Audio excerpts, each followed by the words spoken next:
Labadiena. Šiandien norėčiau pašnekėti apie invazinius augalus ir jų daromą žalą.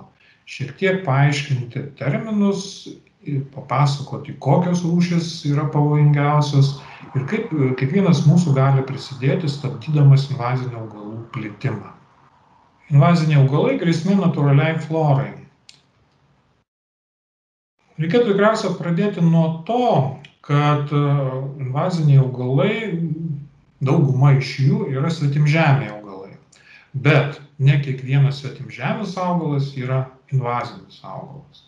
Tai pirmasis terminas būtų neofitai, kurie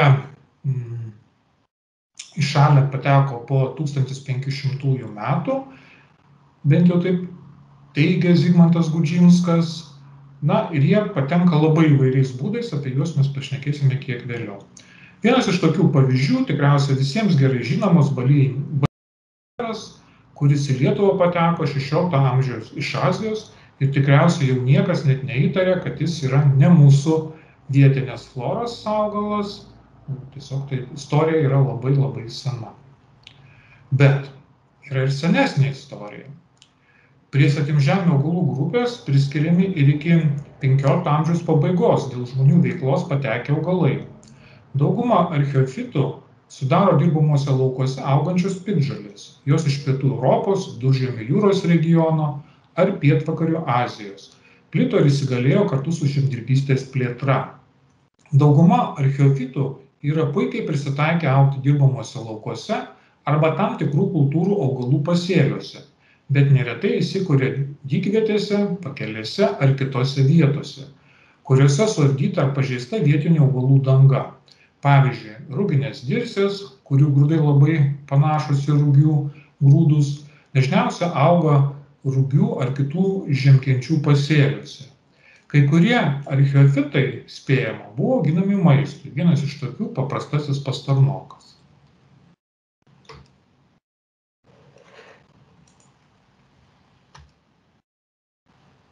Ne visi svetimžemiai augalai yra invaziniai. Dalis svetimžemių augalų natūralizuojasi, tai yra sudaro ilgalaikės populiacijas. Tačiau ne visi natūralizavęsi augalai yra invaziniai. Invaziniais augalais laikomi tik tokie svetimžemiai, natūralizavęsi augalai, kurie sparčiai plinta, įsikuria natūraliuose ar pažeistose buveinėse ir daro žalą aplinkai, ekonomikai ar kenkia žmonių sveikatai. Ekologiniu požiūriu dabar Lietuvoje yra apie 40 rūšių invazinių augalų. Na, čia prasideda mokslininkų iečių laužymas, nes, kaip matome, tie terminai, apibūdinimai nėra labai vienareikšmiški, nes kai kurie natūralizavęsi augalai neperžengia tos ribos, kiti peržengia. Ir kriterijus vis dėlto sugalvoja žmogus, kurgi tą ribą paprastai nusprendžia mokslininkai tarpusavio diskusijose, pasirinkdami tam tikras metodikas. Ir ne visada yra vieningas požiūris. Vieni dar taria, kad tas augalas yra natūralizavęsis, bet ne invazinis. Kiti teigia, kad jau invazinis. Na ir mes galėsime kalbėti apie tuos, kurie jau yra daugmaž visuotinai pripažinti invaziniais augalais, nors kartais mano, tarkim, asmeninė nuomonė ne visiškai sutampa su aplinkos ministerijos. Jeigu kalbėsime apie įstatymų paskelbtas invazinių augalų rūšis, tai Europoje jų skaičius yra labai nevienodas. Lietuvoje mes matome, kad yra registruotos 39, o kitose šalyse daugiau, mažiau, tie skaičiai labai įvairūs. Čia reikėtų pažymėti, kad tai yra ne vien augalai, šitame žemėlapyje yra visos invazinės rūšys, tiek gyvūnai, tiek augalai. Na ir kaip minėjau, kad nuomonės vienos nėra, taigi Lietuvoje kalbama, įtariama, kad galbūt reikėtų tą sąrašą padidinti, išplėsti ir tokiu atveju tokį sąrašą jau patektų 49 rūšys. Nors kai kurie autoriai teigia, kad vien augalų turėtų būti 60. Taigi vėlgi mes grįžtame prie to, kad metodikos nėra vieningos, nuomonės vieningos nėra, viską lemia diskusija tarp valdininkų, mokslininkų, gamtos žinovų. Lietuvoje šiuo metu galioja 2016 metais priimtas įsakymas invazinių Lietuvoje organizmų rūšių.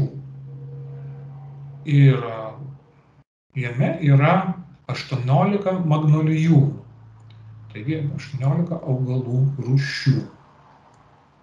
Kokiegi augalai yra šiame sąraše?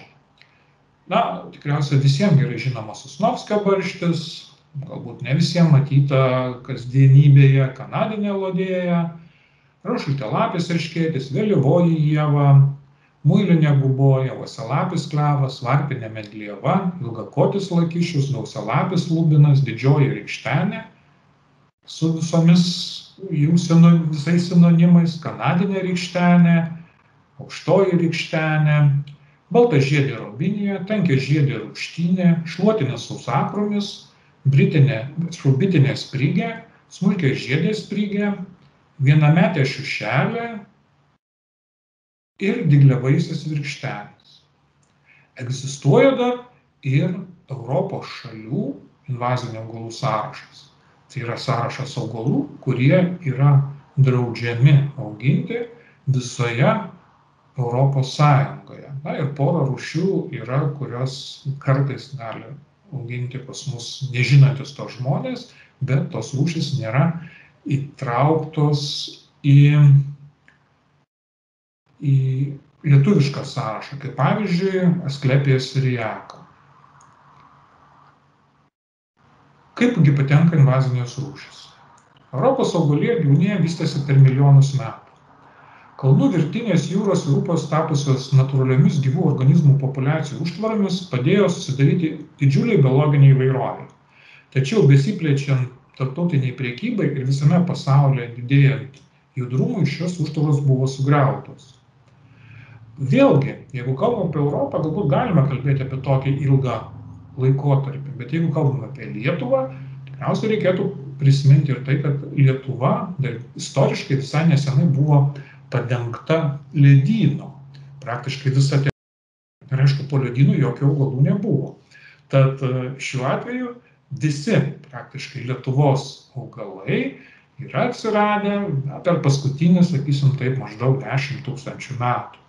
Taigi, jeigu taip žiūrėti ilgesnėje perspektyvoje ir žiūrėti invazinių augalų apibrėžimus, tai jeigu vietoj tuščios vietos kažkas atsiranda, tai visos mūsų rūšys turėtų būti tikriausiai laikomis archeofitais, tai yra rūšimis, kurios yra ateivis svetimžemės. Bet vėlgi, paprastai nenagrinėjama tokia gili istorija, nagrinėjama, sakysim, galbūt daugiau, mažiau praeitas tūkstantmetis. Dauguma svetimų rūšių, kaip antai ištvermingesni ar sparčiai augantis medžiai, žemės ūkio kultūros, dekoratyviniai sodo augalai ir augintiniai gyvūnai į Europą atvežti tyčia. Kiti nepageidaujami atėjūnai į Europą pateko netyčia, pavyzdžiui, kartu su lėktuvu ir laivų kroviniu, kaip pavyzdžiui tankiažiedė rūgštynė, ar prisitvirtinę prie laivo korpuso, kaip kai kurie vėžiagyviai. Ypač dideliu invazyvumu pasižymė iš Šiaurės Amerikos kilusios rūšys, tokios kaip uosialapis klevas, gausialapis lubinas, aukštoji rykštenė, vėlyvoji rykštenė, dygliavaisis virkštenis. Kas galbūt nejuokinga šiaurės amerikiečiams, bet truputėlį mums keistai atrodo, tame regione, Kanadoje, šiaurinėse JAV valstijose dažniausiai invaziniais augalais skelbiamos rūšys atkeliavusios iš mūsų. Taigi tas pasikeitimas rūšimis tarp Šiaurės Amerikos ir Europos vidutinių platumų, jis vyko ir paprastai iš tų regionų, panašių regionų atkeliavusios rūšys gali tapti pavojingais invaziniais augalais. Kai kurie svetimžemiai augalai kitose kraštuose tapę invaziniais toliau sparčiai plinta ir į Lietuvą. Patenka dėl gamtinių veiksnių įtakos. Taip į šalį XIX amžiaus pabaigoje pateko iš Šiaurės Amerikos kilusi kanadinė lodėja. Spėjama, kad panašiai paplito ir ilgakotis lakišius, kuris 20 amžiaus viduryje jau buvo plačiai paplitęs Lenkijos upių ir upelių krantuose. Lietuvoje jis pirmiausia išplito Nemuno pakrantėse, o dabar sparčiai plinta ir kitų upių slėniais. Taigi keičiantis klimatui, to klimato šiltėjimo požymių mes neigti negalime, po truputėlį plinta iš kaimynų. Beveik, sakysim, galbūt galim pavadinti jau natūraliais būdais svetimžemės rūšys, kurios, tarkim, jeigu Lenkijoje yra invazinės, labai tikėtina, kad anksčiau ar vėliau tokiamis bus paskelbtos ir Lietuvoje. Kintant klimatui, savaime suprantama, padaugėja ir regionų, iš kurių pas mus gali atkeliauti invazinės rūšys. Tai yra, jeigu anksčiau dėl šaltų žiemų kai kurios rūšys pavojaus galbūt nekėlė, tai keičiantis klimatui, jos gali pradėti kelti rūpesčio arba netgi sukelti kažkokią tai žalą tiek natūraliai florai, tiek ūkio ir žmogaus sveikatai. Dygliavaisės virkštenės Lietuvoje pradėtas auginti 20 amžiaus viduryje, o 9-ojo dešimtmečio pabaigoje jis staigiai ėmė plisti upių pakrantėmis ir dabar masiškai paplitę beveik visų didžiųjų vidutinių upių slėniuose. Taigi vienas iš tokių pavyzdžių, kai augalas yra auginamas, iš pradžių liktai viskas su juo, sakysim taip, gerai, dekoratyviniai augalai gali būti svetimžemiai, jie dažnai būna svetimžemiai, bet dėl to, kad jie mūsų sąlygose nėra pilnai atsparus, kažką kitokie yra ribojantis veiksniai, jie neplinta, bet keičiantis klimatui, jie gali pavirsti invaziniais, kas atsitiko su dygliavaisių virkštene. Sodinti svetimžemius augalus miškuose pievose labai neatsakingas ir pavojingas veiksmas. Jei nusprendėte atsikratyti vazone ar kieme augančio egzotinio augalo, pasirūpinkite, kad jis patektų į šiukšlių konteinerį ir būtų sukūrentas. Blogiausias galimas pasirinkimas - išmesti augalą su žeme pamiškėje ar kitoje retai lankomoje vietoje. Taip pat jokių daržų, sodų, gėlynų atliekų negalima išmesti į aplinką, nes kartu su jomis patenka ir auginamų augalų sėklų, šakniastiebių ar kitokių dalių. Kodėl tos invazinės rūšys plinta, yra daugybė paaiškinimų ir vienas iš jų yra, kad vietos kenkėjams arba ligoms atsparios vietinės rūšys dažnai, svetimžemės rūšys dažnai neturi ar beveik neturi natūralių savigynos mechanizmų, kurie jas apsaugotų nuo svetimų organizmų, todėl gali būti visiškai išnaikintos. Čia kalbame apie tai, kad jeigu mes turime kažkokią rūšį ir atvežamas svetimžemis kenkėjas, kuriame mes neturime jokių nei priešų, nei pats, sakysim, augalas yra prisitaikęs kovoti, tai tos rūšys gali, invazinės rūšys, čia aišku kalbam ne apie augalus, apie kažkokius kenkėjus, gali sunaikinti mūsų vietinės rūšis. Na ir tokių baimių yra buvę. Man teko girdėti, kad iš Japonijos buvo atvežtas vienas vabalas, kuris pažeidžia praktiškai visas mūsų miško medžių rūšis. Kol kas, ačiū Dievui, neteko girdėti, kad jis būtų išplitęs, galbūt pasisekė, galbūt tuos egzempliorius, kurie ištrūko į laisvę, nepalankus kažkokie faktoriai sustabdė. Nes tai vyko Žemaitijoje, manau, kad būtumėm jau girdėję apie jų invaziją, bet ne visada taip gali pasisekti. Reiškia, neatsargiai atvežus kažkokią tai kenkėjų ar lygų organizmų rūšį, mes visada galime susidurti su milžinišku pavoju, kad išnyks mūsų vietiniai augalai. Ir tokių baimių tikrai yra daug, yra baimė dėl grybinių ligų, yra baimė dėl įvairių kenkėjų. Ir kaip minėjau, kad aplinkoje ligos mintančių gyvūnų rūšis jie kontroliuoja. O kas atsitinka, kai mes atvežame kažkokią svetimžemę rūšį, jinai gali būti pradėti nekontroliuojamai daugintis ir tapti vyraujančią rūšimi kažkokiuose tai buveinėse. Svetimžemių augalų, invazinių augalų plitimo mechanizmai, kaip minėjau, yra labai įvairūs. Na, tarkim, kai kurios rūšys slopina vietinių medžių sėjinukų augimą, išskirdamos tam tikras biocheminės medžiagas arba suardo mikorizės ryšius. tiesiog tokia tiesioginė jau kova už būvį, kurioje mūsų vietinės rūšys kartais pralaimi. Kai kurios rūšys linkia greičiau augti dėl didesnių lapų. Kai kurių rūšių gyvenimo ciklas trumpesnis, išaugina daugiau sėklų, geriau išsilaiko ar netgi greičiau dygsta. Tas, aišku, labai svarbu pionierinėms rūšims, kurios plinta kažkose pažeistose buveinėse. Daugelis invazinių rūšių pasižymi fenotipiniu plastiškumu, tai yra gebėjimu prisitaikyti prie naujų fizinių sąlygų jų užgrobiamose buveinėse. Dažnai žmonių sukelti natūralių buveinių pažeidimai, skaitant kelius ir gyvulių ganymą, taip pat padeda išplisti invaziniams augalams. Invazinės rūšys kenkia visuomenei ir ekonomikai, pavyzdžiui, žmonių sveikatai, žuvininkystei, žemės ūkiui ir maisto produktų gamybai. Yra paskaičiavimai ne paskutinių metų, paskutinio dešimtmečio, sakysim, kad per metus ES išleidžia mažiausiai 12 milijardų eurų invazinėms rūšims kontroliuoti ir jų daromai žalai atitaisyti. JAV tokiems tikslams išleidžia net 80 milijardų eurų per metus.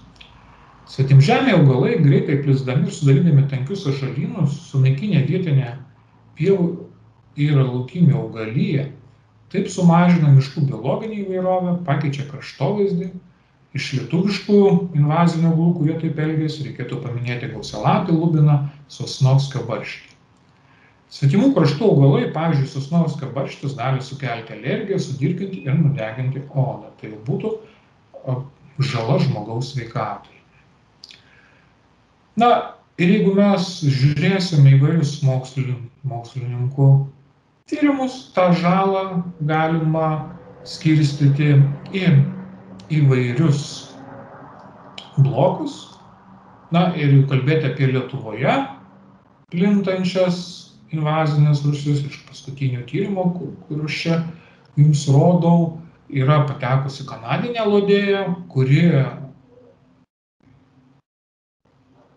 sutrikdo vandens reguliavimą, sumažina vandens kokybę. Ir porą rūšių, tai yra rūškalapis erškėtis ir mantegazano barštis, kurie keičia landšaftą, sumažindami jo, tarkim, rekreacinę naudą arba keisdami landšaftą, kaip kad rūškalapis erškėtis. Kodėl mes kalbame apie invazinių augalų žalą tais keliais aspektais? Ir ekonominis lyg tai viskas labai aišku, užėmė kažkokias teritorijas, mes jų negalim panaudoti. Žala žmogui, lyg tai irgi viskas yra labai aišku, nudeginam, apsinuodijam, žala akivaizdi. Bet trečia žala tikriausiai nėra tokia savaime suprantama daugumai žmonių. Šioje vietoje, ko gero, ir kyla daugiausia diskusijų. Ar tas augalas yra tikrai invazinis, ar tikrai jo žala yra tokia apčiuopiama. Taigi, žala biologinei įvairovei. Pradėkime nuo to, kad biologinė įvairovė tai visos rūšys, kurios tarpusavyje sąveikauja. Sąveikauja tiek medžiagų apykaitoje, tiek tarpusavyje konkuruodamos ar padėdamos vienas kitai. Ir tai ne tik augalai savaime suprantama. Bet augalai tai yra ta pirminė grandinė, kurie sugeba kaupti organinės medžiagas, kurias vėliau panaudoja visi kiti organizmai. Taigi pasikeitus augalijai, automatiškai keičiasi ir kiti biologinės įvairovės komponentai. Ir kalbant apie biologinės įvairovės svarbą, kiekvienam mūsų šalies, sakysim, ekonomikai, gerovė ir panašiai, yra keli tokie teiginiai. Taigi, kad didesnis augalų rūšių skaičius reiškia didesnę pasėlių įvairovę, pasėlių plačiaja prasme, tarkim, miške tai gali būti uogos, grybai, nebūtinai kultūros, kurias mes auginame. Didesnė rūšių įvairovė užtikrina natūralų visų gyvybės formų tvarumą. Vėlgi, šitas teiginys yra po truputėlį klebenamas, nėra jis visiškai akivaizdus netgi mokslininkams. Anksčiau tai buvo vienareikšmiškai teigiama, dabar kai kuriais atvejais yra kalbama, kad ne visais atvejais tai yra tiesa, bet išimtis kartais tik patvirtina teisybę. Kalbant apie kuo didesnė yra rūšių įvairovė kažkokioje buveinėje, visada yra tai buveiniai paprasčiau prisitaikyti vykstant pokyčiams. Reiškia, jeigu mes turime vieną rūšį augalų ir ten kelias su ją susijusias rūšis kitų organizmų, pasikeitus, tarkim, klimatui, tai rūšiai pablogėjus augimo sąlygom, visa buveinė sužlunga. Nėra maitintojo, nėra ir tolimesnių jokių ryšių. Bet jeigu kalbėsime apie sudėtingas, su daug rūšių, ta grėsmė gerokai yra mažesnė. Tai šitas išlieka tiesa, kai kuriuose atvejuose galbūt tai nėra visiškai tiesa. Sveikos ekosistemos gali geriau atsilaikyti ir atsigauti po įvairių nelaimių. Tai yra būtent įvairių nelaimių, tai yra gaisras, potvynis, galbūt dalinai galima kalbėti ir klimato pokyčiai, kad irgi yra ilgalaikė nelaimė. Biologinė įvairovė saugo vandens išteklius, dirvožemį, maistinių medžiagų laikymą ir perdirbimą padaro efektyviau. Taršos suskirstymo ir absorbciją įgalina, sulaiko klimato šiltėjimą. Na ir savaime suprantama, biologiniai ištekliai yra tų mūsų tiesiogiai suprantami, tai yra tokie ištekliai, kurie yra naudojami žmogaus veikloje. Taip pat poilsis ir turizmas. Manau, kad niekas nenorėtų ilsėtis Sosnovskio barščio apsuptas, kur neįmanoma nieko praeiti, kas galbūt labai jau yra akivaizdu. Galbūt ne taip akivaizdu, jeigu mes matome upės pakrantėje uosialapį klevą. Na, yra taip pat kultūrinės vertybės, tai yra kažkokie augalai, kurie yra svarbus mums kaip mūsų kultūros dalis. Kalbant apie invazinių rūšių poveikį biologiniai įvairoviai, tai nėra pats didžiausias biologinės įvairovės mažėjimą lemiantis veiksnys. Apie augalus aš tokio mokslininkų tyrimų neradau. Čia mes turime įvairių faktorių įtaką paukščių rūšių nykimui. Na ir galima pamatyti diagramoje, raudona spalva yra invazinių rūšių įtaka.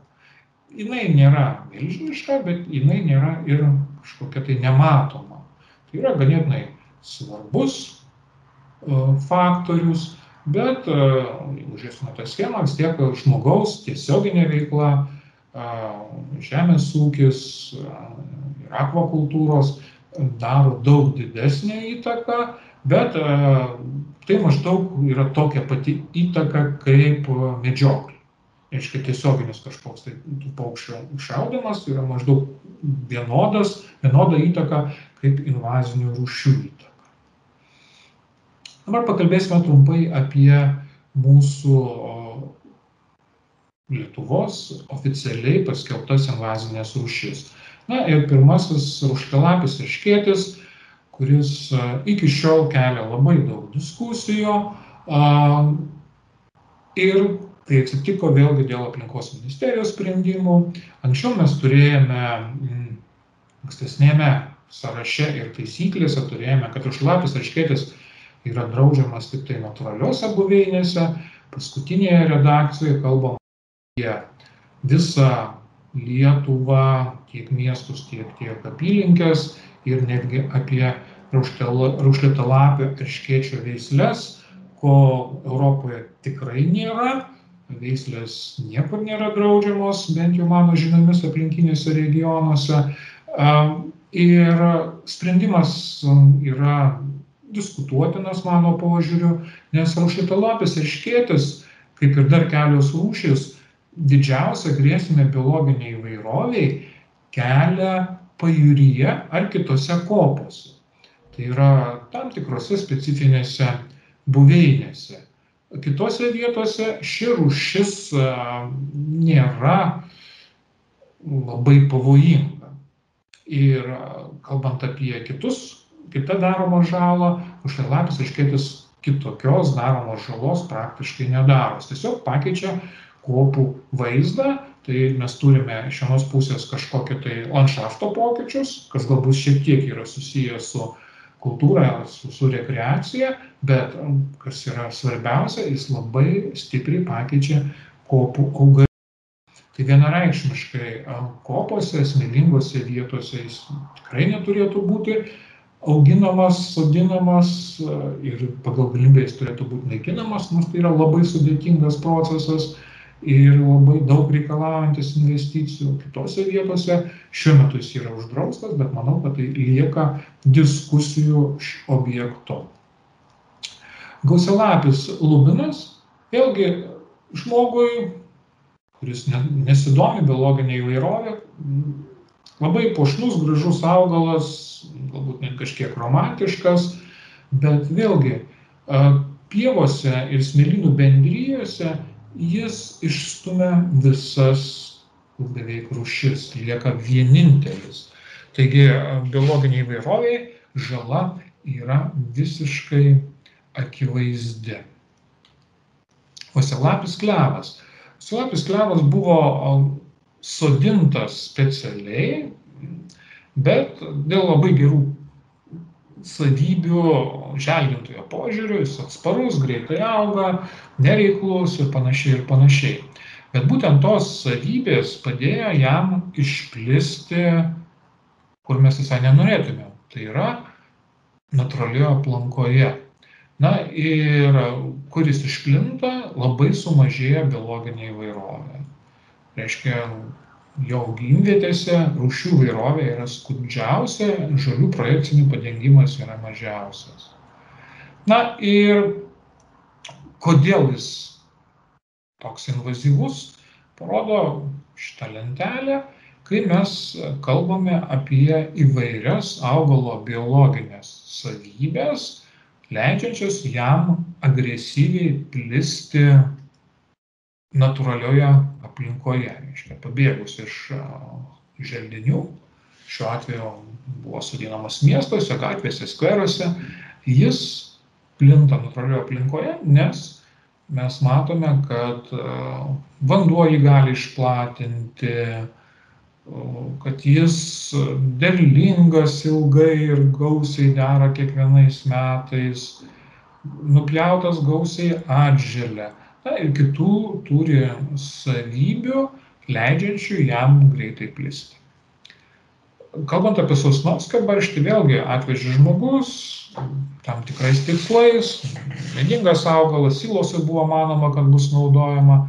Na ir nuo kelių bandymų vietų jis po truputėlį plito Lietuvoje ir šiuo metu kai kuriuose regionuose jo yra labai daug, jo sąžalynai yra sunkiai sukontroliuojami, buvo skelbti netgi konkursai, nieks juos neatsiliepia, nes tikrai tai yra sunkus darbas šiuo metu išnaikinti vos ne hektarais augančius, galbūt hektarais augančius dar galima naikinti, bet jeigu važinėdami po Lietuvą, tikriausiai pastebėjote, kad jis dažnai auga grioviuose, pamiškėse, kitose vietose, kur nėra taip paprasta jo kiekį sumažinti. Vėlgi, kalbant apie invazyvumą, yra kiti kriterijai negu kad plitimas. Mes kalbame apie tai, kokią jis žalą daro įvairiems sektoriams. Taigi, kalbant apie sosnovskio barštį, tai jis daro žalą, nes toksiškas, pažeidžia natūralias bei kultūrinės vietas, tikrai pasikeičia ten tas vaizdas. Toliau, kalbant apie jo kitą įtaką, jis turi nemažą įtaką žoliniai dangai, tai yra išstumia kitas rūšis, galbūt šiek tiek mažesnė įtaka turi gyvūnijai, nors irgi ta žala yra skaičiuojama. Ir savaime suprantama, kad derlius toje teritorijoje tikrai yra menkas. Kanadinė elodėja atvežta kaip akvariuminis augalas, ganėtinai senai, na ir išplito išstumia vietinės vandens augalų rūšis, na, ir daro neigiamą įtaką žuvininkystei bei laivininkystei. Baltažiedė robinija. Antras augalas, apie kurį, manau, kad dar diskusijų bus daug, nes jinai buvo sodinta, masiškai irgi sodinta miestuose, kaip dekoratyvinis augalas skverų želdiniuose, na ir kur jinai vienareikšmiškai yra daranti didžiulę žalą, vėlgi yra pajūrio kopos. Jeigu per Smiltynės perkelą persikėlus, ten pėstute pasivaikščioti, tai kai kur net nepraeitume per jos žalynus. Na ir be viso ko jinai keičia ne tik tą kraštovaizdį, bet ir cheminę sudėtį, reiškia, po to dar ilgai ten nieks neaugs, netgi mes, jeigu jas bandytume iškirsti. Ir miestuose, ypač pietryčių Lietuvoje, galbūt jos žala nėra tokia akivaizdi, plitimas nėra toks akivaizdus.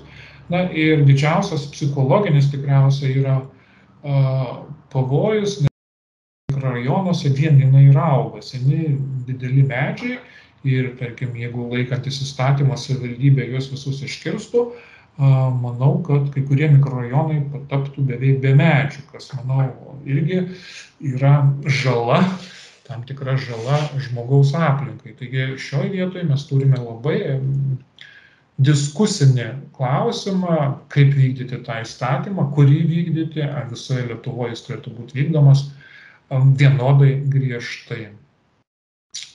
Smulkiažiedė sprigė paplito 4 dešimtmetyje, irgi sudaro sąžalynus, stelbia daugelį vietinių augalų. Varpinė medlieva, panašus likimas, iš želdinių pabėgo vėlgi praeito amžiaus 4 dešimtmetyje ir kai kur sudaro tankius sąžalynus, bet dar nėra taip baisu kaip Latvijos pajūryje, kur kai kuriuose pušynuose neįmanoma praeiti. Bet vėlgi nereikia bijoti pamačius tokią augalą, medlievų yra daug rūšių, aš čia įdėjau paveikslėlius lapų panašių, yra gerokai daugiau rūšių, bet jų lapai stipriau skiriasi. Na ir varpinės medlievos lapas toks beveik rutuliškas, nėra nusmailėjusios viršūnės. Tadgi pamačius tos mėlynus obuoliukus nereiktų iš karto pulti naikinti, pirmiausia reikėtų apsibūdinti, ar tikrai tai yra varpinė medlieva. Antras dar kriterijus, kuris gali padėti, yra plaukuotas lapkotis. Vėlgi, su kitokiais lapais gali būti plaukuotas lapkotis, bet su tokiais trumpesniais lapais kitų rūšių lapkočiai yra neplaukuoti. Taigi, jeigu mes matome visus sutampančius požymius, taip, mes turime tą augalą naikinti, jeigu ne, tai greičiausiai jūs suginti kitą medlievą, ne varpinę, kurios daugeliu atveju nėra kenksmingos, o želdiniuose netgi yra pageidautinos. Muilinė guboja, kuri tarybiniais laikais buvo saugoma, vyresni žmonės galbūt prisimena, degtuko etikečių prie raudonosios knygos augalų netgi būdavo, kad nelieskit kopose. Na, o šiuo metu teigiama, kad dėl jos kopų bendrijų struktūra pakinta ir nelieka judraus smėlio. Vėlgi, gana aštrios diskusijos, ar pustomas atviras smėlis yra ta vertybė, kurią reiktų saugoti, bet žiūrint iš biologinės įvairovės požiūrio, tai yra saugomas reiškinys. Ir žiūrint iš poilsiautojo požiūrio, galbūt ne visada. Taigi čia mes vėl susidurėme, kad visuomenės poreikiai ir biologinės įvairovės svarba kartais šiek tiek ir susikerta. Rykštenės. Rykštenių yra daug įvairių, na ir tikrai važinėdami po Lietuvą, kur laukai yra daugmaž apleisti, mes matome, kad tai jau tampa mūsų kraštovaizdžio dalimi. Tai yra labai daug, jos išplitusios labai plačiai, bet vėlgi tai yra augalai, kurie išstumia mūsų vietinės rūšis. Vėlyvoji ieva. Vėlyvoji ieva nėra toks dažnai pastebimas augalas, jos intensyvumas, invazinis intensyvumas yra beveik visais faktoriais žemas, galbūt jinai šiek tiek keičia žolinę dangą, na ir ko gero gali būti maistas invaziniams gyvūnams ir vieta, kur kenkėjai kažkokie. Taigi nėra tokia akivaizdis žala, nėra tokia didelė žala ir visi sako, kad taip, nesodinkime, bet aktyvių veiksmų nesimkime. Nuo mūsų paprastosios ievos skiriasi plaukuota apatinėje pusėje plaukuota gysla. Reiškia, jeigu matome ievą, pažiūrėjome lapo apatinę pusę, jeigu gysla yra plaukuota, jau galime įtarti, kad auga vėlyvoji ieva. Jeigu neplaukuota, tai bus paprastoji ieva. Tai nesodinti vienareikšmiškai, o pulti kirsti kol kas nieks labai neskatina. Na ir yra daugiau augalų, kaip minėjau, kurie gali pradėti plisti arba būti paskelbti Lietuvoje invaziniais. Vienas iš tokių yra kietinė ambrozija, Montegacio barštis, kuris šiek tiek panašus į Sosnovskio pagal savo poveikį, kuris yra Lietuvoje, tiesiog jis dar yra neperžengęs tos žalos matyt kiekio, kad jį įstatymas paskelbtų už įstatymo ribų. Taigi, norėdami daugiau sužinoti apie invazinius augalus ir kaip juos galima, kaip sumažinti įtaką mūsų aplinkai, galima atsisiųsti ir mokykloje panaudoti, pakabinti plakatą, kurio nuorodą čia aš jums įdedu, tiesiog aplinkos ministerija, plakatai ir galima ten susirasti, kurioje aprašytos visos už įstatymo ribų paskelbtos rūšys ir rekomendacijos, kaip galima sumažinti jų skaičių gamtoje.